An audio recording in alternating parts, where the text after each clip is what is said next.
Pour commencer, on vous demande de nommer ces molécules et de préciser leur groupe caractéristique. Alors cette molécule a 1, 2, 3, 4, 5 carbones. Sur le numéro 3, il y a un groupement carbonyle, c'est donc un cétone, et puisqu'il est sur le 3, c'est un pentane 3-one. Nommer cette molécule est à la limite du programme car elle a deux groupes caractéristiques. On va numéroter 1 le carbone qui porte le groupe hydroxyle. Ainsi, le groupe alcène sera associé au carbone 4 et la molécule sera du pent4N 1-ol.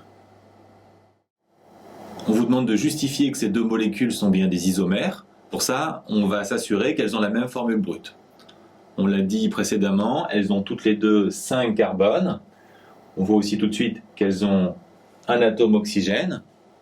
On va s'assurer qu'elles ont le même nombre d'atomes hydrogène. Ce carbone ici forme une liaison, donc il porte 3 hydrogènes, celui-là 2, ici 0, 2 et 3, ce qui nous fait un total de 10.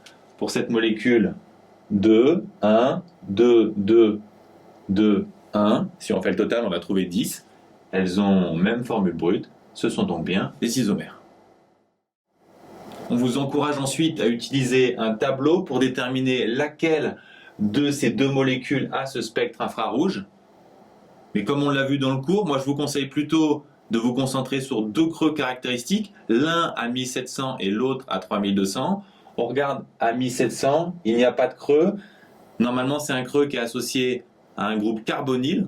Donc, la molécule qui a ce spectre IR n'a pas de carbonyle, donc ce n'est pas la molécule A. On peut déjà le savoir. Et ensuite, on regarde à 3200, on voit qu'il y a un creux large. Donc, cette molécule porte un groupe hydroxyle, c'est la molécule B. Bien sûr, si vous ne connaissez pas par cœur les liaisons associées au creux à 1007 et à 3002, vous pouvez les retrouver sur ce tableau. On voit qu'ici, autour de 1007, on a les carbonyles, et autour de 3002, on a les groupements hydroxyles.